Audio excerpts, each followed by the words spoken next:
صرف یہ احساس اس پر غالب تھا کہ روئے زمین کی حسین ترین لڑکی اس کے قبضے میں ہے، جس نے سلطان کو ٹھکرا کر اسے پسند کیا ہے۔ فخر نے موبی کو دونوں بازوؤں میں لے کر اس کی پیٹھ اپنے سینے سے لگا لی۔ موبی نے کہا، تم عیسائی کمانڈروں اور اپنے سلطان کی طرح وحشی تو نہیں بنو گے؟ میں تمہاری ملکیت ہوں، جو چاہو کرو، مگر میں پھر تم سے نفرت کروں گی۔ کہو تو میں اونٹ سے اتر جاتا ہوں۔ فخر نے اسے اپنے بازوؤں سے نکال کر کہا، مجھے صرف یہ بتا دو کہ تم مجھے دل سے چاہتی ہو یا محض مجبوری کے عالم میں میری پناہ لی ہے؟ پناہ تو میں ان تاجروں کی بھی لے سکتی تھی، موبی نے جواب دیا، لیکن تم مجھے اتنے اچھے لگے کہ تمہاری خاطر مذہب تک چھوڑنے کا فیصلہ کر لیا ہے۔ اس نے جذباتی باتیں کر کے فخر کے اعصاب پر قبضہ کر لیا اور رات گزرتی چلی گئی۔ سفر کم و بیش 5 دنوں کا تھا، لیکن فخر المصری عام راستوں سے ہٹ کر جا رہا تھا، کیونکہ وہ بھگوڑا فوجی تھا۔ موبی کو نیند آنے لگی۔ اس نے سر پیچھے فخر کے سینے پر رکھ دیا اور گہری نیند سو گئی۔ اونٹ چلتا رہا، فخر جاگتا رہا۔ صلاح الدین ایوبی صبح کی نماز پڑھ کر فارغ ہوا ہی تھا کہ دربان نے اطلاع دی کہ علی بن سفیان آیا ہے۔ سلطان دوڑ کر باہر نکلا۔ اس کے منہ سے علی بن سفیان کے سلام کے جواب سے پہلے یہ الفاظ نکلے، ادھر کیا خبر ہے؟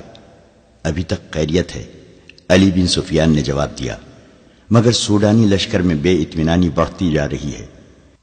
میں نے اس لشکر میں اپنے جو مخبر چھوڑے تھے، ان کی اطلاعوں سے پتہ چلتا ہے کہ ان کے کسی ایک بھی کمانڈر نے قیادت سنبھال لی تو بغاوت ہو جائے گی۔ صلاح الدین ایوبی اسے اپنے خیمے میں لے گیا۔ علی بن سفیان کہہ رہا تھا، ناجی اور اس کے سرکردہ سالاروں کو تو ہم نے ختم کر دیا ہے، لیکن وہ مصری فوج کے خلاف سوڈانیوں میں نفرت کا جو زہر پھیلا گئے تھے، اس کا اثر ذرہ بھر کم نہیں ہوا۔ ان کی بے اطمینانی کی دوسری وجہ ان کے سالاروں کی گمشدگی ہے۔ میں نے اپنے مخبروں کی زبانی یہ خبر مشہور کرا دی ہے کہ ان کے سالار بحر روم کے محاذ پر گئے ہوئے ہیں، مگر امیر محترم، مجھے شک ہوتا ہے کہ سوڈانیوں میں شکوک اور شبہات پائے جاتے ہیں، جیسے انہیں علم ہو گیا ہے کہ ان کے سالاروں کو قید کر لیا گیا ہے اور مار بھی دیا گیا ہے۔ اگر بغاوت ہو گئی تو مصر میں ہمارے جو دستے ہیں وہ اسے دبا سکیں گے؟ صلاح الدین ایوبی نے پوچھا، کیا وہ 50,000 تجربے کار فوج کا مقابلہ کر سکیں گے؟ مجھے شک ہے۔ مجھے یقین ہے کہ ہماری قلیل فوج سوڈانیوں کا مقابلہ نہیں کر سکے گی۔ علی بن سفیان نے کہا، میں اس کا بندوبست کر آیا ہوں۔ میں نے علی مقام نور الدین زنگی کی طرف 2 تیز رفتار قاصد بھیج دیے ہیں۔ میں نے پیغام بھیجا ہے کہ مصر میں بغاوت کی فضا پیدا ہو رہی ہے، اور ہم نے جو فوج تیار کی ہے وہ تھوڑی ہے، اور اس میں سے آدھی فوج محاذ پر ہے۔ متوقع بغاوت کو دبانے کے لیے ہمیں کمک بھیجی جائے۔ مجھے ادھر سے کمک کی امید کم ہے۔ سلطان ایوبی نے کہا، پرسوں ایک قاصد یہ خبر لایا تھا کہ زنگی نے فرینکوں پر حملہ کر دیا تھا۔ یہ حملہ انہوں نے ہماری مدد کے لیے کیا تھا۔ فرینکوں کے عمراء اور فوجی قائدین بحر روم میں صلیبیوں کے اتحادی بیڑے میں تھے، اور فرینکیوں کی کچھ فوج مصر میں داخل ہو کر عقب سے حملہ کرنے اور ہمارے سوڈانی لشکر کی پشت پناہی کے لیے مصر کی سرحد پر آ گئی تھی۔ محترم زنگی نے ان کے ملک پر حملہ کر کے ان کے سارے منصوبے کو ایک ہی وار میں برباد کر دیا ہے، اور شاہ فرینک کے بہت سے علاقے پر قبضہ کر لیا ہے۔ انہوں نے صلیبیوں سے کچھ رقم بھی وصول کی ہے۔ صلاح الدین ایوبی خیمے کے اندر ٹہلنے لگا، جذباتی لہجے میں بولا، سلطان زنگی کے قاصد کی زبانی وہاں کے کچھ ایسے حالات معلوم ہوئے ہیں جنہوں نے مجھے پریشان کر رکھا ہے۔ کیا آپ صلیبی ادھر یلغار کریں گے؟ علی بن سفیان نے پوچھا۔ مجھے صلیبیوں کی یلغار کی ذرہ بھر بھی پرواہ نہیں، سلطان ایوبی نے جواب دیا۔ پریشانی یہ ہے کہ کفار کی یلغار کو روکنے والے شراب کے مٹکوں میں ڈوب گئے ہیں۔ اسلام کے قلعے کے پاسبان حرم میں قید ہو گئے ہیں۔ عورت کی زلفوں نے انہیں پابا زنجیر کر دیا ہے۔ علی چچا اسد الدین شیر کوہ کو اسلام کی تاریخ کبھی فراموش نہیں کر سکے گی۔ کاش آج وہ زندہ ہوتے، میدان جنگ میں مجھے وہی لائے تھے۔ ہم نے بڑے ہی مشکل وقت دیکھے ہیں علی۔ میں نے چچا شیر کوہ کی فوج کے ہر اول دستے کی کمان کی ہے۔ میں ان کے ساتھ صلیبیوں کے محاصرے میں 3 مہینے رہا ہوں۔ مجھے شیر کوہ ہمیشہ سبق دیا کرتے تھے کہ گھبراہٹ اور خوف سے بچنا، تائید عزتی اور رضا الہی کا قائل رہنا اور اسلام کا علم بلند رکھنا۔ میں شیر کوہ کی کمان میں مصریوں اور صلیبیوں کی مشترک فوج کے خلاف بھی لڑا ہوں۔ سکندریہ میں محاصرے میں رہا ہوں۔ شکست میرے سر پر آ گئی تھی۔ میرے مٹھی بھر عسکری بددل ہوتے جا رہے تھے۔ میں نے کس طرح ان کے حوصلے اور جذبے تر و تازہ رکھے، یہ میرا خدا ہی بہتر جانتا ہے، تاکہ چچا شیر کوہ نے حملہ آور ہو کر محاصرہ توڑا۔ تم یہ کہانی اچھی طرح جانتے ہو۔ ایمان فروشوں نے کفار کے ساتھ مل کر ہمارے لیے کیسے کیسے طوفان کھڑے کیے، مگر میں گھبرایا نہیں، دل نہیں چھوڑا۔ مجھے سب کچھ یاد ہے سلطان، علی بن سفیان نے کہا۔ اس قدر معرکہ آرائی اور قتل و غارت کے بعد توقع تھی کہ مصری راہ راست پر آ جائیں گے، مگر ایک غدار مرتا ہے تو ایک اور اس کی جگہ لے لیتا ہے۔ میرا مشاہدہ یہ ہے کہ غدار کمزور خلافت کی پیداوار ہوتے ہیں۔ اگر فاطمی خلافت حرم میں گم نہ ہو جاتی تو آج آپ صلیبیوں سے یورپ میں لڑ رہے ہوتے، مگر ہمارے غدار بھائی انہیں سلطنت اسلامیہ سے باہر نہیں جانے دے رہے ہیں۔ جب بادشاہ عیش و عشرت میں پڑ جائیں تو رعایا میں سے بھی کچھ لوگ بادشاہی کے خواب دیکھنے لگتے ہیں۔ وہ کفار سے طاقت اور مدد حاصل کرتے ہیں۔ ایمان فروشی میں وہ اس قدر اندھے ہو جاتے ہیں کہ کفار کے عزائم اور اپنی بیٹیوں کی عصمتوں تک کو بھلا دیتے ہیں۔ مجھے ہمیشہ انہی لوگوں سے ڈر آتا ہے۔ صلاح الدین ایوبی نے کہا، اللہ نہ کرے اسلام کا نام جب بھی ڈوبا مسلمانوں کے ہاتھوں سے ڈوبے گا۔ ہماری تاریخ غداروں کی تاریخ بنتی جا رہی ہے۔ یہ رجحان بتا رہا ہے کہ ایک روز مسلمان جو برائے نام مسلمان ہوں گے اپنی سرزمین کفار کے حوالے کر دیں گے۔ اگر اسلام کہیں زندہ رہا تو وہاں مسجدیں کم اور قہبہ خانہ زیادہ ہوں گے۔ ہماری بیٹیاں صلیبیوں کی طرح بال کھلے چھوڑ کر بے حیا ہو جائیں گی۔ کفار انہیں اسی راستے پر ڈال رہے ہیں، بلکہ ڈال چکے ہیں۔ اب مصر سے پھر وہی طوفان اٹھ رہا ہے علی۔ تم اپنے محکمے کو اور مضبوط اور وسیع کر لو۔ میں نے اپنے رفیقوں سے کہہ دیا ہے کہ دشمن کے علاقوں میں جا کر شبخوں مارنے اور خبریں لانے کے لیے تنومند اور ذہین نوجوانوں کا انتخاب کرو۔ صلیبی اس محاذ کو مضبوط اور پر اثر بنا رہے ہیں۔ تم فوری طور پر جاسوسی جنگ کی تیاری کرو۔ فوری طور پر کرنے والا کام یہ ہے کہ سمندر سے کئی ایک صلیبی بچ کر نکلے ہیں۔ ان میں زیادہ تر زخمی ہیں، اور جو زخمی نہیں وہ کئی دن سمندر میں ڈوبنے اور تیرنے کی وجہ سے زخمیوں سے بدتر ہیں۔ ان سب کا علاج معالجہ ہو رہا ہے۔ میں نے سب کو دیکھا ہے، تم بھی انہیں دیکھ لو اور اپنی ضرورت کے مطابق ان سے معلومات حاصل کرو۔ سلطان ایوبی نے دربان کو بلا کر ناشتے کے لیے کہا اور علی بن سفیان سے کہا، کل کچھ زخمی اور اچھی بھلی لڑکیاں میرے سامنے لائی گئی تھیں۔ 6 تو سمندر سے نکلے ہوئے قیدی ہیں۔ ان میں ایک پر مجھے شک ہے کہ وہ سپاہی نہیں، رتبے اور عہدے والا آدمی ہے۔ سب سے پہلے اسے ملو۔ 5 تاجر 7 عیسائی لڑکیوں کو ساتھ لائے تھے۔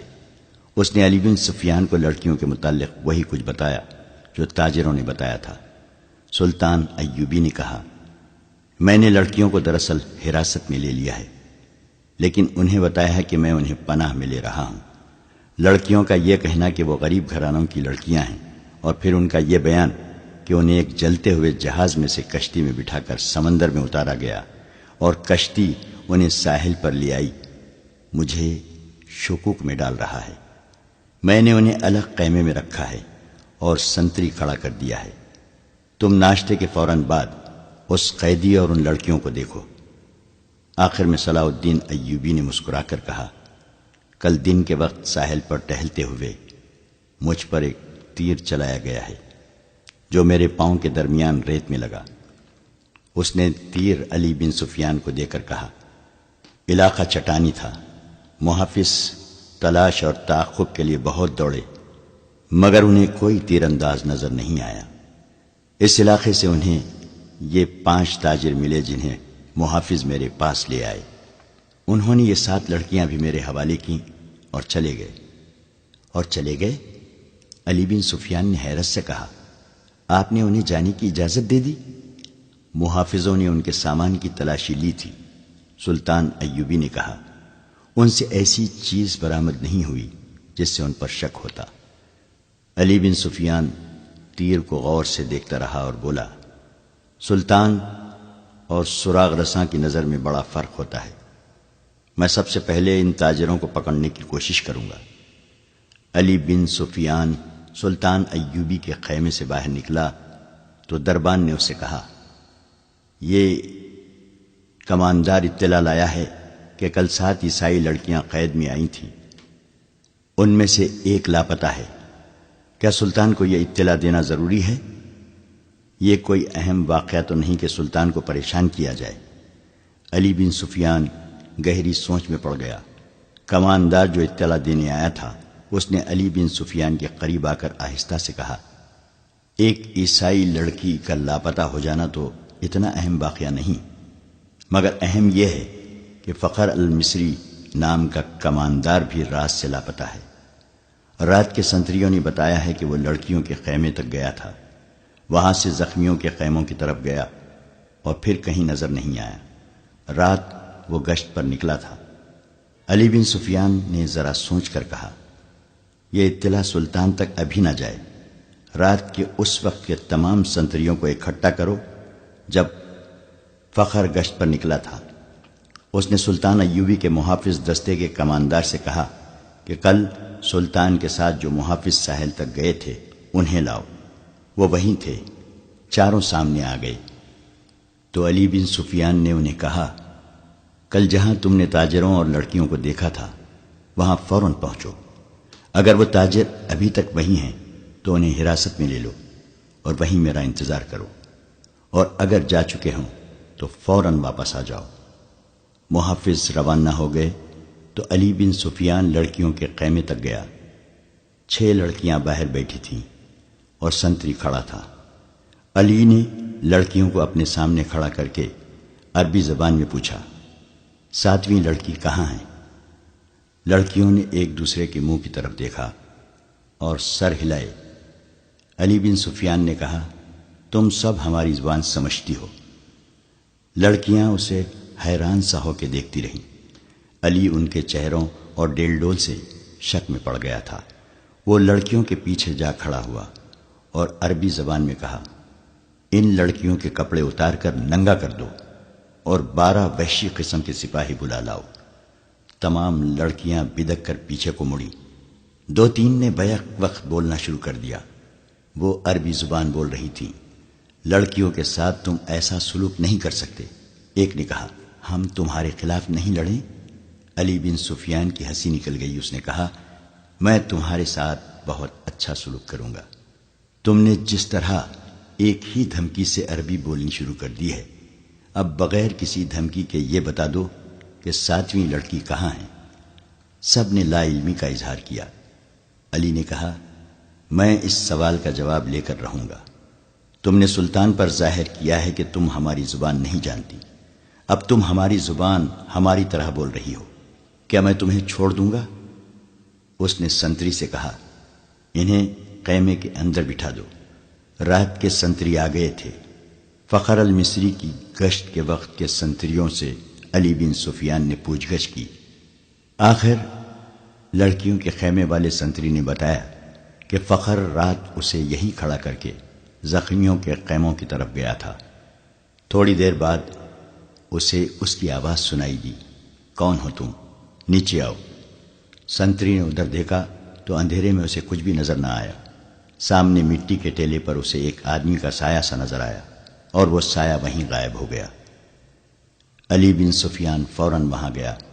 یہ ٹیلا ساحل کے قریب تھا، اس کی مٹی ریتیلی تھی۔ ایک جگہ سے صاف پتہ چل رہا تھا کہ وہاں کوئی اوپر گیا ہے۔ وہاں زمین پر دو قسم کے پاؤں کے نشان تھے۔ ایک نشان تو مرد کا تھا جس نے فوجیوں والا جوتا پہن رکھا تھا، دوسرا نشان چھوٹے جوتے کا تھا اور زنانی لگتا تھا۔ زمین کچی اور ریتیلی تھی۔ زنانہ نشان جدھر سے آیا تھا علی بن سفیان ادھر کو چل پڑا۔ یہ نشان اسے اس خیمے تک لے گئے جہاں موبی رابن سے ملی تھی۔ اس نے خیمے کا پردہ اٹھایا اور اندر چلا گیا۔ اس کی چہرہ شناس نگاہوں نے زخمی قیدیوں کو دیکھا۔ سب کے چہرے بھانپے رابن بیٹھا ہوا تھا۔ اس نے علی بن سفیان کو دیکھا اور فوراً ہی کراہنے لگا جیسے اسے درد کا اچانک دورہ پڑا ہو۔ علی نے اسے کندھے سے پکڑ کر اٹھا لیا اور خیمے سے باہر لے گیا۔ اس سے پوچھا، رات کو ایک قیدی لڑکی اس خیمے میں آئی تھی، کیوں آئی تھی؟ رابن اسے ایسی نظروں سے دیکھنے لگا جن میں حیرت تھی اور ایسا تاثر بھی جیسے وہ کچھ سمجھا ہی نہ ہو۔ علی بن سفیان نے اسے آہستہ سے کہا، تم میری زبان سمجھتے ہو دوست، میں تمہاری زبان سمجھتا ہوں، بول سکتا ہوں، لیکن تمہیں میری زبان میں جواب دینا ہوگا۔ رابن اس کا منہ دیکھتا رہا۔ علی نے سنتری سے کہا، اسے خیمے سے باہر رکھو۔ علی بن سفیان خیمے کے اندر چلا گیا اور قیدیوں سے ان کی زبان میں پوچھا، رات کو لڑکی اس خیمے میں کتنی دیر رہی تھی؟ دیکھو، اپنے آپ کو اذیت میں نہ ڈالو۔ سب چپ رہے، مگر ایک اور دھمکی سے ایک زخمی نے بتا دیا کہ لڑکی خیمے میں آئی تھی اور رابن کے پاس بیٹھی تھی یا لیٹی رہی تھی۔ یہ زخمی سمندر میں جلتے جہاز سے کودا تھا۔ اس نے آگ کا بھی اور پانی کا بھی قہر دیکھا تھا۔ وہ اتنا زخمی نہیں تھا جتنا کہ وہ خوفزدہ تھا۔ وہ کسی اور مصیبت میں پڑنے کے لیے تیار نہیں تھا۔ اس نے بتایا کہ اسے یہ معلوم نہیں کہ رابن اور لڑکی کے درمیان کیا باتیں ہوئیں اور لڑکی کون تھی۔ اسے یہ بھی معلوم نہیں کہ رابن کا عہدہ کیا ہے۔ وہ اس کے صرف نام سے واقف تھا۔ اس نے یہ بھی بتا دیا کہ رابن اس کیمپ میں آنے تک بالکل تندرست تھا۔ یہاں آ کر وہ اس طرح کراہنے لگا جیسے اسے اچانک کسی بیماری کا دورہ پڑ گیا ہو۔ علی بن سفیان ایک محافظ کی رہنمائی میں ان 5 آدمیوں کو دیکھنے چلا گیا جو تاجروں کے بحروپ میں کچھ دور قیم زن تھے۔ محافظوں نے انہیں الگ بٹھا رکھا تھا۔ علی کو انہوں نے پہلی اطلاع یہ دی کہ ان کے پاس کل 2 اونٹ تھے مگر آج ایک ہی ہے۔ یہی اشارہ کافی تھا۔ وہ اس سوال کا کوئی تسلی بخش جواب نہ دے سکے کہ دوسرا اونٹ کہاں ہے۔ دوسرے اونٹ کے پاؤں کے نشان مل گئے۔ علی بن سفیان نے انہیں کہا، تمہارا جرم معمولی چوری چکاری نہیں ہے، تم ایک پوری سلطنت اور اس کی تمام تر آبادی کے لیے خطرہ ہو، اس لیے میں تم پر ذرہ بھر رحم نہیں کروں گا۔ کیا تم تاجر ہو؟ ہاں، سب نے سر ہلا کر کہا، ہم تاجر ہیں جناب، ہم بے گناہ ہیں۔ علی بن سفیان نے کہا، اپنے ہاتھوں کی الٹی طرف میرے سامنے کرو۔ 5 نے ہاتھ الٹے کر کے آگے کر دیے۔ علی نے سب کے بائیں ہاتھ کے انگوٹھے اور شہادت کی انگلی کی درمیانی جگہ کو دیکھا اور ایک آدمی کو کلائی سے پکڑ کر گھسیٹ لیا۔ اس سے کہا، کمان اور ترکش کہاں چھپا رکھی ہے؟ اس آدمی نے معصوم بننے کی بہت کوشش کی۔ علی نے سلطان ایوبی کے ایک محافظ کو اپنے پاس بلا کر اس کے بائیں ہاتھ کی الٹی طرف اسے دکھائی۔ اس کے انگوٹھے کی الٹی طرف اس جگہ جہاں انگوٹھا ہتھیلی کے ساتھ ملتا ہے، یعنی جہاں جوڑ ہوتا ہے، وہاں ایک نشان تھا۔ ایسا نشان اس آدمی کے انگوٹھے کے جوڑ پر بھی تھا۔ علی نے اسے اپنے محافظ کے متعلق بتایا، یہ سلطان کا بہترین تیر انداز ہے اور یہ نشان اس کا ثبوت ہے کہ یہ تیر انداز ہے۔ اس کے انگوٹھے کی الٹی طرف ایک مدھم سا نشان تھا، جیسے وہاں بار بار کوئی چیز رگڑی جاتی رہی ہو۔ یہ تیروں کی رگڑ کے نشان تھے۔ تیر دائیں ہاتھ سے پکڑا جاتا ہے، کمان بائیں ہاتھ سے پکڑی جاتی ہے۔ تیر کا اگلا حصہ بائیں ہاتھ کے انگوٹھے پر ہوتا ہے اور جب تیر کمان سے نکلتا ہے تو انگوٹھے پر رگڑ کھا جاتا ہے۔ ایسا نشان ہر ایک تیر انداز کے ہاتھ پر ہوتا تھا۔ علی بن سفیان نے اسے کہا، ان 5 میں تم اکیلے تیر انداز ہو، کمان اور ترکش کہاں ہیں؟ 5 چپ رہے۔ علی نے ان 5 میں سے ایک کو پکڑ کر محافظوں سے کہا، اس کو اس درخت کے ساتھ باندھ دو۔ اسے کھجور کے درخت کے ساتھ کھڑا کر کے باندھ دیا گیا۔ علی نے اپنے تیر انداز کے کان میں کچھ کہا۔ تیر انداز نے کندھے سے کمان اتار کر اس میں تیر رکھا اور درخت سے بندھے ہوئے آدمی کا نشانہ لے کر تیر چھوڑا۔ تیر اس آدمی کی دائیں آنکھ میں اتر گیا، وہ تڑپنے لگا۔ علی نے باقی 4 سے کہا، تم میں کتنے ہیں جو صلیب کی خاطر اس طرح تڑپ تڑپ کر جان دینے کو تیار ہیں؟ اس کی طرف دیکھو۔ انہوں نے دیکھا، وہ آدمی چیخ رہا تھا، تڑپ رہا تھا، اس کی آنکھ سے خون بری طرح بہہ رہا تھا۔ میں تم سے وعدہ کرتا ہوں، علی بن سفیان نے کہا، کہ باعزت طریقے سے تم سب کو سمندر پار بھیج دوں گا۔ دوسرے اونٹ پر کون گیا ہے؟ کہاں گیا ہے؟ تمہارا ایک کماندار ہمارا ایک اونٹ ہم سے چھین کر لے گیا ہے، ایک آدمی نے کہا۔ اور ایک لڑکی بھی؟ علی بن سفیان نے کہا۔ تھوڑی ہی دیر بعد علی بن سفیان کے فن نے ان سے اعتراف کروا لیا کہ وہ کون ہیں اور کیا ہیں، مگر انہوں نے یہ جھوٹ بولا کہ لڑکی رات خیمے سے بھاگ آئی تھی، اور اس نے بتایا کہ صلاح الدین ایوبی نے رات اسے اپنے خیمے میں رکھا تھا۔ اس نے شراب پی رکھی تھی اور لڑکی کو بھی پلائی تھی، اور لڑکی گھبراہٹ اور خوف کے عالم میں آئی تھی۔ اس کے تعاقب میں فخر المصری نام کا ایک کماندار آیا، اور اس نے جب لڑکی کی باتیں سنی تو اسے ہمارے اونٹ پر بٹھا کر زبردستی لے گیا۔ انہوں نے وہ تمام بہتان علی بن سفیان کو سنائے جو لڑکی نے سلطان ایوبی پر لگائے تھے۔ علی نے مسکرا کر کہا، تم 5 تربیت یافتہ عسکری اور تیر انداز، اور ایک آدمی تم سے لڑکی بھی لے بھاگا اور اونٹ بھی۔ اس نے انہی کی نشاندہی پر زمین میں دبائی ہوئی کمان اور ترکش بھی نکلوا لی۔ ان 4 کو خیمہ گاہ میں بھجوا دیا گیا۔ 5واں آدمی تڑپ تڑپ کر مر چکا تھا۔ اونٹ کے پاؤں کے نشان صاف نظر آ رہے تھے۔ علی بن سفیان نے نہایت سرس سے 10 سوار بلائے اور انہیں اپنی کمان میں لے کر اس طرف روانہ ہو گیا جدھر اونٹ گیا تھا، مگر اونٹ کی روانگی اور اس کے تعاقب میں علی بن سفیان کی روانگی میں 14-15 گھنٹوں کا فرق تھا۔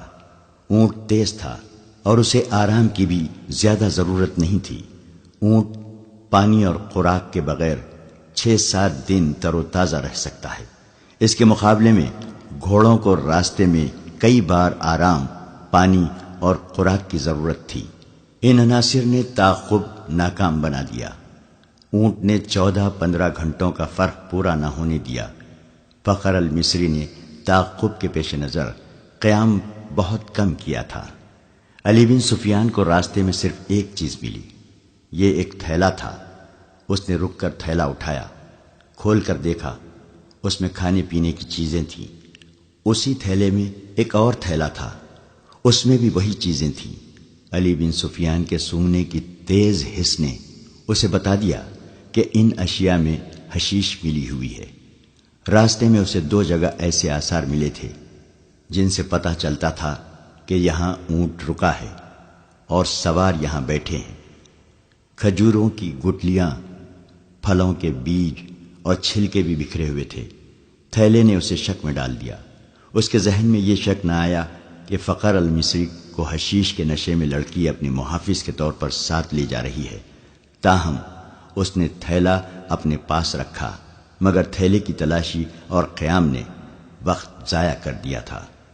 فخر المصری اور موبی منزل پر بھی نہ پہنچتے اور راستے میں پکڑے بھی جاتے تو کوئی فرق نہ پڑتا۔ سوڈانی لشکر میں ناجی، ادروش اور ان کے ساتھی جو زہر پھیلا چکے تھے وہ اثر کر گیا تھا۔ فاطمی خلافت کے وہ فوجی سربراہ جو برائے نام جنرل اور دراصل حاکم بنے ہوئے تھے، سلطان ایوبی کو ایک ناکام امیر اور بیکار حاکم ثابت کرنا چاہتے تھے۔ مسلمان حکمران حرم میں ان لڑکیوں کے اسیر ہو گئے تھے جن میں بیشتر عیسائی اور یہودی تھیں۔ ان کے نام اسلامی تھے حکومت کا کاروبار خود ساختہ افسر چلا رہے تھے، من مانی اور عیش و عشرت کر رہے تھے۔ وہ نہیں چاہتے تھے کہ سلطان صلاح الدین ایوبی جیسا کوئی مذہب پسند اور قوم پرست قائد قوم کو جگا دے اور حکمرانوں اور سلطانوں کو حرم کی جنت سے باہر نکال کر حقائق کی دنیا میں لے آئے۔ سلطان ایوبی کے پہلے مورکوں سے جو اس نے اپنے چچا شیر کوہ کی قیادت میں لڑے تھے، یہ لوگ جان چکے تھے کہ اگر یہ شخص اقتدار میں آ گیا تو اسلامی سلطنت کو مذہب اور اخلاقیات کی پابندیوں میں جکڑ لے گا، لہذا انہوں نے ہر وہ داؤ کھیلا جو سلطان ایوبی کو چاروں شانے چت گرا سکتا تھا۔ انہوں نے درپردہ صلیبیوں سے تعاون کیا اور اس کے جاسوسوں اور تخریب کاروں کے لیے زمین ہموار کی اور اس کے راستے میں چٹانیں کھڑی کی۔ اگر نور الدین زنگی نہ ہوتا تو آج نہ صلاح الدین ایوبی کا تاریخ میں نام ہوتا اور نہ آج نقشے پر اتنے زیادہ اسلامی ممالک نظر آتے۔ نور الدین زنگی نے ذرا سا اشارے پر بھی سلطان ایوبی کو کمک اور مدد بھیجی۔ صلیبیوں نے مصری فوج کے سوڈانیوں کے بلاوے پر بحر روم سے حملہ کیا تو نور الدین زنگی نے اطلاع ملتے ہی خشکی پر صلیبیوں کی ایک مملکت پر حملہ کر کے ان کے اس لشکر کو مفلوج کر دیا جو مصر پر حملہ کرنے کے لیے جا رہا تھا۔ یہ تو سلطان ایوبی کا نظام جاسوسی ایسا تھا کہ اس نے صلیبیوں کا بیڑا غرق کر دیا۔ اب علی بن سفیان نے زنگی کی طرف برق رفتار قاصد یہ خبر دینے کے لیے دوڑا دیے تھے کہ سوڈانیوں کی بغاوت کا خطرہ ہے اور ہماری فوج کم بھی ہے، 2 حصوں میں بٹ بھی گئی ہے۔ قاصد پہنچ گئے تھے اور نور الدین زنگی نے خاص فوج کو مصر کی طرف کوچ کا حکم دے دیا تھا۔ بعض مورخین نے اس فوج کی تعداد 2000 سوار اور پیادہ لکھی ہے اور کچھ اس سے زیادہ بتاتے ہیں۔ بہرحال زنگی نے اپنی مشکلات اور ضروریات کی پرواہ نہ کرتے ہوئے سلطان ایوبی کی مشکلات اور ضروریات کو اہمیت اور اولیت دی، مگر اس کی فوج کو پہنچنے کے لیے بہت دن درکار تھے۔ مسلمان نام نہاد فوجی اور دیگر سرکردہ شخصیتوں نے دیکھا کہ مصر میں سلطان ایوبی کے خلاف بے اطمینانی اور بغاوت پھوٹ رہی ہے تو انہوں نے اسے ہوا دی، درپردہ سوڈانیوں کو اکسایا اور اپنے مخبروں کے ذریعے یہ بھی معلوم کر لیا کہ سوڈانیوں کے سالاروں کو مروا کر خفیہ طریقے سے دفن کر دیا گیا ہے۔ سوڈانی لشکر کے کم رتبے والے کماندار سالار بن گئے اور سلطان صلاح الدین ایوبی کی اس خلیل فوج پر حملہ کرنے کے منصوبے بنانے لگے جو مصر میں مقیم تھی۔ وہ سلطان ایوبی کی آدھی فوج اور سلطان کی دارالحکومت سے غیر حاضری سے فائدہ اٹھانا چاہتے تھے۔ منصوبہ ایسا تھا جس کے تحت 50,000 سوڈانی فوج سیاہ گھٹا کی طرح مصر کے آسمان سے اسلام کے چاند کو روپوش کرنے والی تھی۔ علی بن سفیان قاہرہ پہنچ گیا۔ وہ جن کے تعاقب میں گیا تھا ان کا اس سے آگے کوئی سراغ نہیں مل رہا تھا۔ اس نے اپنے ان جاسوسوں کو بلا لیا جو اس نے سوڈانی ہیڈ کوارٹر اور فوج میں چھوڑ رکھے تھے۔ ان میں سے ایک نے بتایا کہ گزشتہ رات ایک اونٹ آیا تھا، اندھیرے میں جو کچھ نظر آ سکا وہ 2 سوار تھے، ایک عورت اور ایک مرد۔ جاسوس نے یہ بھی بتایا کہ وہ کون سی عمارت میں داخل ہوئے تھے۔ علی بن سفیان کو یہ اختیار حاصل تھا کہ وہ وہاں چھاپا مارتا۔ سوڈانی فوج سلطنت اسلامیہ کی فوج تھی، کوئی آزاد فوج نہیں تھی، مگر علی نے اس خدشے کے پیش نظر چھاپا نہ مارا کہ یہ جلتی پر تیل کا کام کرے گا۔ اس کا مقصد صرف یہ نہیں تھا کہ موبی اور مخبر المصری کو گرفتار کرنا ہے، بلکہ اصل مقصد یہ تھا کہ سوڈانی قیادت کے عزائم اور آئندہ منصوبے معلوم کیے جائیں تاکہ پیش بندی کی جا سکے۔ اس نے اپنے جاسوسوں کو نئی ہدایات جاری کی۔ جاسوسوں میں غیر مسلم لڑکیاں بھی تھیں جو عیسائی یا یہودی نہیں تھیں۔ یہ قہبہ خانوں کی بڑی ذہین اور تیز ترار لڑکیاں تھیں، مگر علی بن سفیان نے ان پر کبھی 100% بھروسہ نہیں کیا تھا کیونکہ وہ دوغلا کھیل بھی کھیل سکتی تھیں۔ ان لڑکیوں سے بھی اس لڑکی موبی کا سراغ نہ مل سکا جس کے تعاقب میں علی آیا تھا۔ 4 روز علی بن سفیان دارالحکومت سے باہر مارا مارا پھرتا رہا۔ اس کا دائرہ کار سوڈانی فوجی قیادت کے ارد گرد کا علاقہ تھا۔ 5ویں رات وہ باہر کھلے آسمان تلے بیٹھا اپنے 2 جاسوسوں سے رپورٹ لے رہا تھا۔ اس کے تمام آدمیوں کو معلوم ہوتا تھا کہ کس وقت وہ کہاں ہوتا ہے۔ اس کے گروہ کا ایک آدمی کو ساتھ لیے اس کے پاس آیا اور کہا، یہ اپنا نام فخر المصری بتاتا ہے، جھاڑیوں میں ڈگبگاتا، گرتا اور اٹھتا تھا۔ میں نے اس سے بات کی تو کہنے لگا کہ مجھے میری فوج تک پہنچا دو۔ اس سے اچھی طرح بولا بھی نہیں جاتا۔ اس دوران فخر المصری بیٹھ گیا تھا۔ تم وہی کماندار ہو جو محاذ سے ایک لڑکی کے ساتھ بھاگے ہو؟ علی بن سفیان نے اس سے پوچھا۔ میں سلطان کی فوج کا بھگوڑا ہوں، فخر نے ہکلاتی لڑکھڑاتی زبان میں کہا۔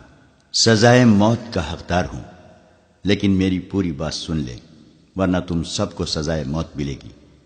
علی بن سفیان اس کے لب و لہجے سے سمجھ گیا کہ یہ شخص نشے میں ہے یا نشے کی طلب نے اس کا یہ حال کر رکھا ہے۔ وہ اسے اپنے دفتر میں لے گیا اور اسے وہ تھیلا دکھایا جو اسے راستے میں پڑا ملا تھا۔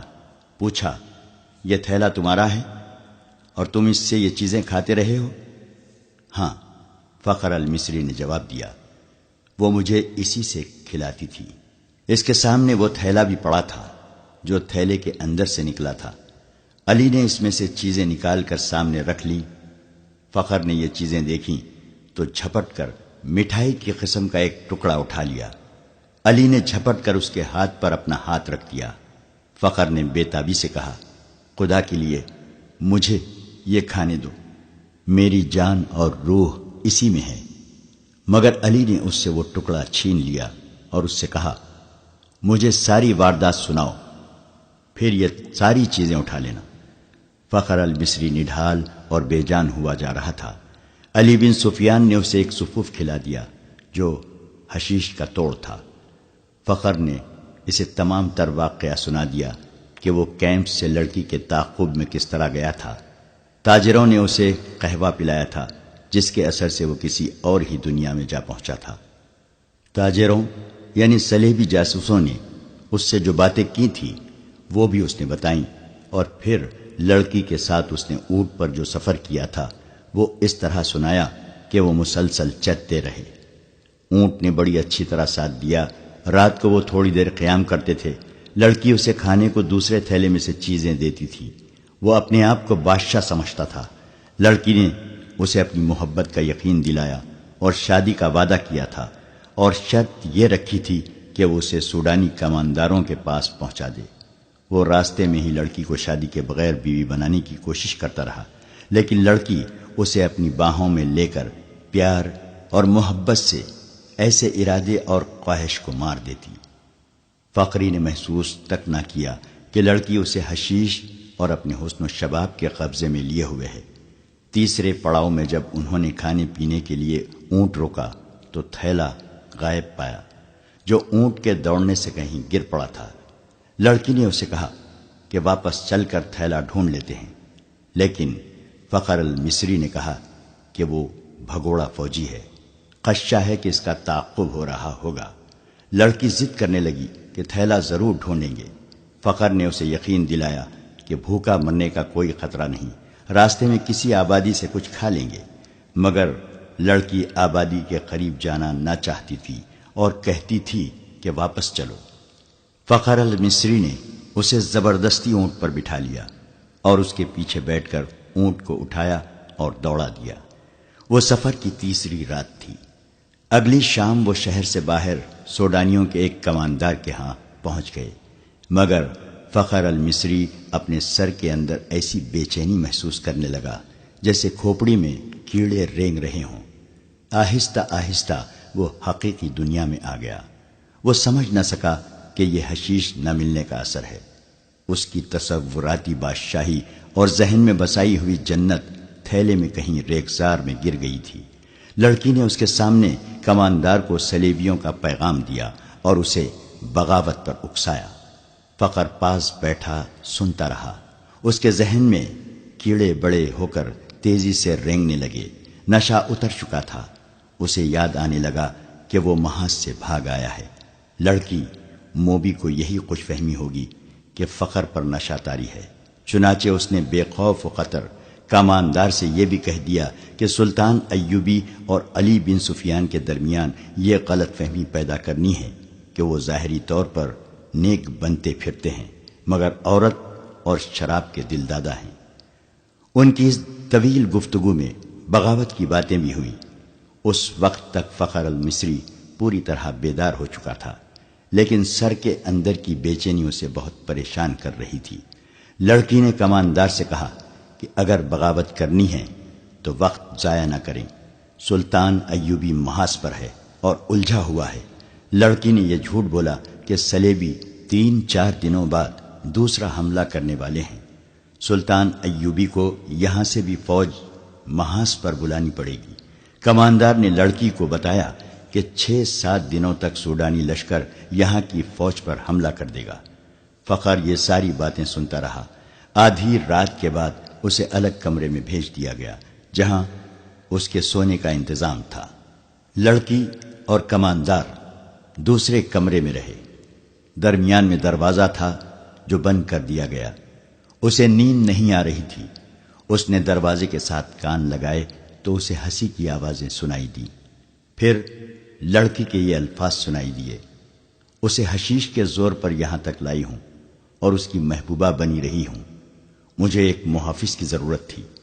حشیش کا تھیلا راستے میں گر پڑا ہے۔ اگر صبح اسے ایک خوراک نہ ملی تو یہ پریشان کرے گا۔ اس کے بعد فخر نے دوسرے کمرے سے جو آوازیں سنی وہ اسے صاف بتا رہی تھیں کہ شراب پی جا رہی ہے اور بدکاری ہو رہی ہے۔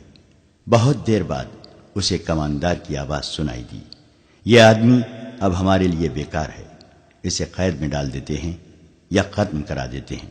لڑکی نے اس کی تائید کی۔ فخر المصری پوری طرح بیدار ہو گیا اور وہاں سے نکل بھاگنے کی سوچنے لگا۔ رات کا پچھلا پہر تھا۔ وہ اس کمرے سے نکلا۔ اس کا دماغ ساتھ نہیں دے رہا تھا۔ کبھی تو دماغ صاف ہو جاتا مگر زیادہ دیر معوف رہتا۔ صبح کی روشنی پھیلنے تک وہ خطرے سے دور نکل گیا تھا۔ اسے اب دوہرے تعاقب کا خطرہ تھا۔ دونوں طرف اسے موت نظر آ رہی تھی۔ اپنی فوج کے ہاتھوں گرفتار ہو جاتا تو بھی مجرم تھا، اور اگر سوڈانی پکڑ لیتے تو فوراً قتل کر دیتے۔ وہ دن بھر فرعونوں کے کھنڈروں میں چھپا رہا۔ حشیش کی طلب، خوف اور غصہ اس کے جسم اور دماغ کو بیکار کر رہا تھا۔ رات تک وہ چلنے سے بھی معذور ہوا جا رہا تھا۔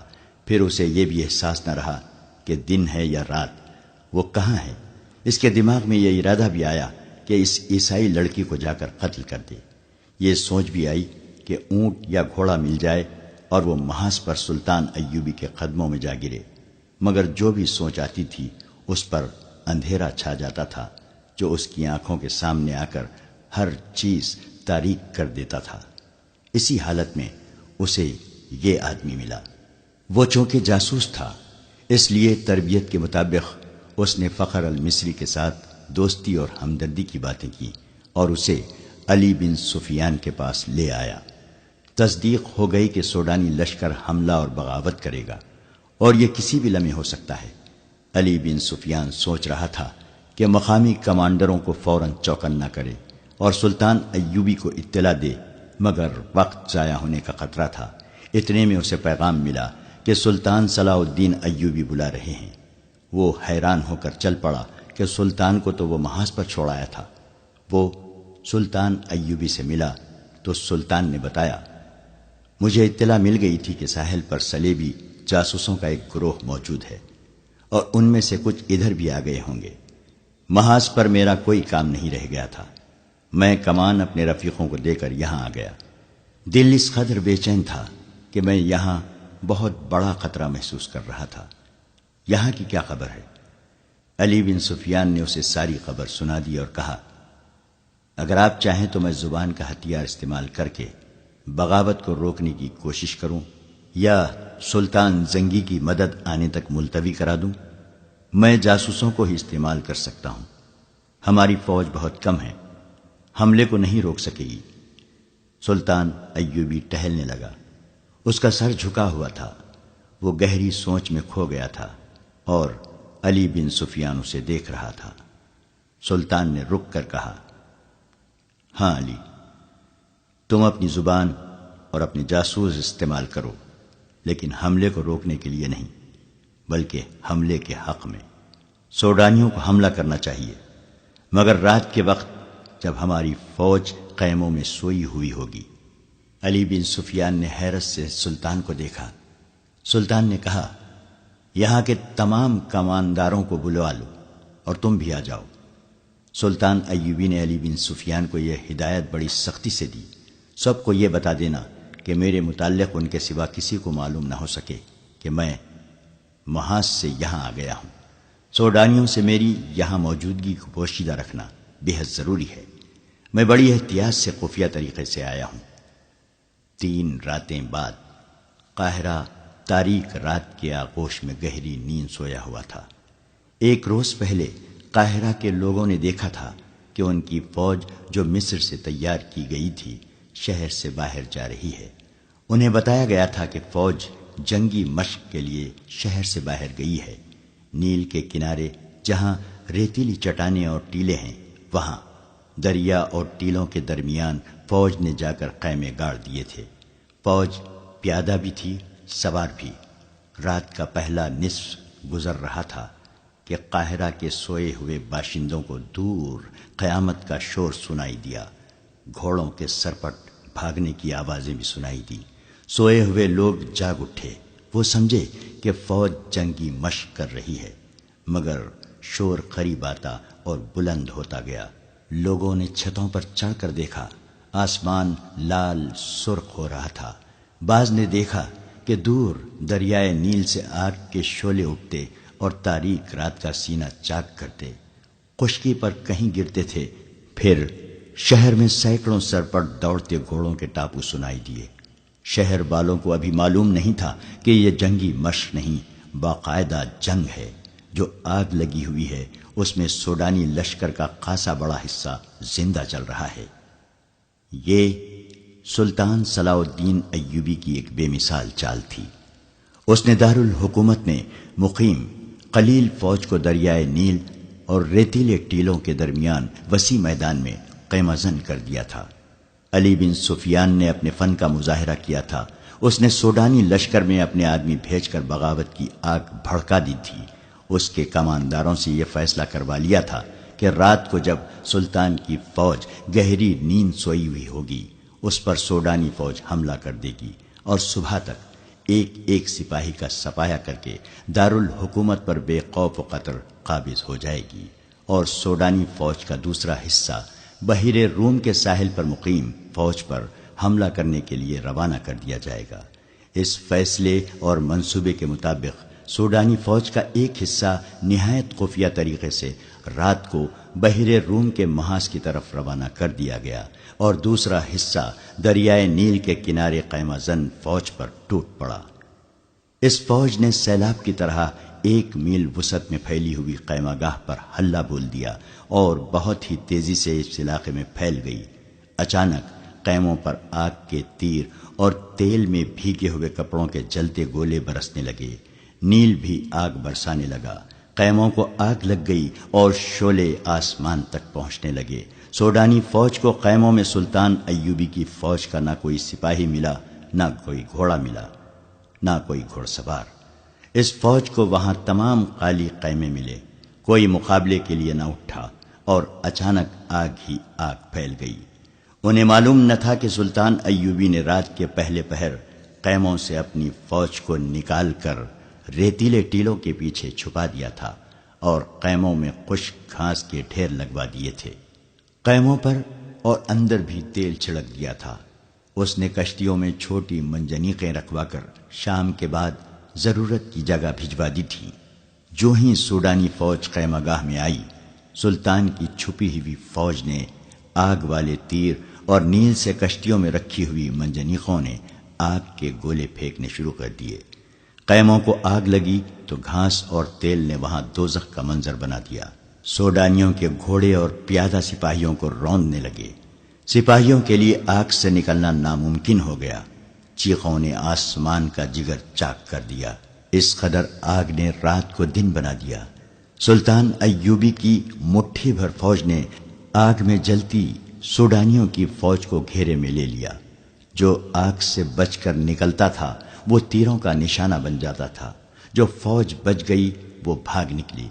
ادھر سوڈانیوں کی جو فوج محاذ کی طرف سلطان کی فوج پر حملہ کرنے جا رہی تھی، اس کا بھی سلطان صلاح الدین ایوبی نے انتظام کر رکھا تھا۔ چند ایک دستے گھات لگائے بیٹھے تھے۔ ان دستوں نے اس فوج کے پچھلے حصے پر حملہ کر کے ساری فوج میں بھگدڑ مچا دی۔ یہ دستے ایک حملے میں جو نقصان کر سکتے تھے کر کے اندھیرے میں غائب ہو گئے۔ سوڈانی فوج سنبھل کر چلی تو پچھلے حصے پر ایک اور حملہ ہوا۔ یہ برق رفتار سوار تھے جو حملہ کر کے غائب ہو گئے۔ صبح تک اس فوج کے پچھلے حصے پر 3 حملے ہوئے۔ سوڈانی سپاہی اسی سے بددل ہو گئے۔ انہیں مقابلہ کرنے کا تو موقع ہی نہ ملتا تھا۔ دن کے وقت کمانداروں نے بڑی مشکل سے فوج کا حوصلہ بحال کیا، مگر رات کو کوچ کے دوران ان کا پھر وہی حشر ہوا۔ دوسری رات تاریکی میں ان پر تیر بھی برسے۔ انہیں اندھیرے میں گھوڑے دوڑانے کی آوازیں سنائی دیتی تھیں جو ان کی فوج کے عقب میں کشت و خون کرتی دور چلی جاتی تھیں۔ 3-4 یورپی مورخوں نے، جن میں لینپور اور ولیم خاص طور پر قابل ذکر ہیں، لکھا ہے کہ دشمن کی کثیر نفری پر رات کے وقت چند ایک سواروں سے عقبی حصے پر شبقوں مارنا اور غائب ہو جانا سلطان ایوبی کی ایسی جنگی چال تھی جس نے آگے چل کر صلیبیوں کو بہت نقصان پہنچایا۔ اس طرح صلاح الدین ایوبی دشمن کی پیش قدمی کی رفتار کو بہت سست کر دیتا تھا اور دشمن کو مجبور کر دیتا تھا کہ وہ اس کی پسند کے میدان میں لڑے، جہاں سلطان ایوبی نے جنگ کا پھانسا پلٹنے کا انتظام کر رکھا ہوتا تھا۔ ان مورخین نے سلطان ایوبی کے ان جاباز سواروں کی جرت اور برق رفتاری کی بہت تعریف کی ہے۔ آج کے جنگی مبصر جن کی نظر جنگوں کی تاریخ پر ہے، رائے دیتے ہیں کہ آج کے کمانڈو اور گوریلا آپریشن کا موجد سلطان صلاح الدین ایوبی ہے۔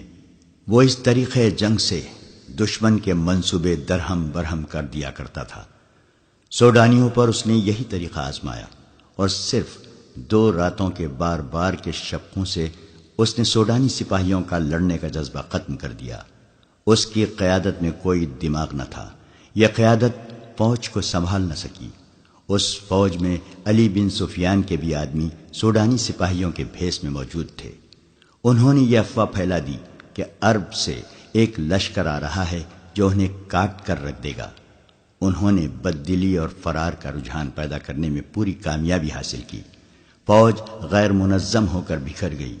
نیل کے کنارے اس فوج کا جو حشر ہوا وہ عبرتناک تھا۔ یہ افواہ غلط ثابت نہ ہوئی کہ عرب سے فوج آ رہی ہے۔ نور الدین زنگی کی فوج آ گئی جس کی نفری بہت زیادہ نہیں۔ بعض مورخین نے 2000 سوار اور 2000 پیادہ لکھی ہے۔ بعض کے اعداد و شمار اس سے کچھ زیادہ ہیں۔ تاہم یہ صلاح الدین ایوبی کو سہارا مل گیا اور اس نے فوراً اس کمک کی قیادت سنبھال لی، اس کیفیت میں کہ جبکہ سوڈانیوں کا 50,000 لشکر سلطان ایوبی کے آگ کے پھندے میں اور ادھر صحرا میں شبقونوں کی وجہ سے بدنظمی کا شکار ہو گیا تھا، یہ تھوڑی سی کمک بھی کافی تھی۔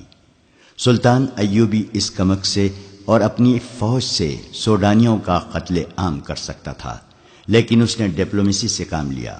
سوڈانی کمان کے کمانداروں کو پکڑا اور انہیں ذہن نشین کرایا کہ ان کے لیے تباہی کے سوا کچھ نہیں رہا، لیکن وہ انہیں تباہ نہیں کرے گا۔ کمانداروں نے اپنا حشر دیکھ لیا تھا۔ وہ اب سلطان کے عتاب اور سزا سے خائف تھے، لیکن سلطان نے انہیں بخش دیا اور سزا دینے کی بجائے سوڈانیوں کی بچی کچی فوج کو سپاہیوں سے کاشتکاروں میں بدل دیا۔ انہیں زمینیں دی اور کھیتی باڑی میں انہیں سرکاری طور پر مدد دی، اور پھر انہیں یہ بھی اجازت دے دی کہ ان میں سے جو لوگ فوج میں بھرتی ہونا چاہتے ہیں ہو سکتے ہیں۔ سوڈانیوں کو یوں دانش مندی سے ٹھکانے لگا کر سلطان صلاح الدین ایوبی نے نور الدین زنگی کی بھیجی ہوئی فوج اور اپنی فوج کو یکجا کر کے اس میں وفادار سوڈانیوں کو بھی شامل کر کے ایک فوج منظم کی اور صلیبیوں پر حملے کے منصوبے بنانے لگا۔ اس نے علی بن سفیان سے کہا کہ وہ اپنے جاسوسوں اور شبقوں مارنے والے جانبازوں کے دستے فوراً تیار کرے۔ ادھر صلیبیوں نے بھی جاسوسی اور تخریب کاری کا انتظام مستحکم کرنا شروع کر دیا۔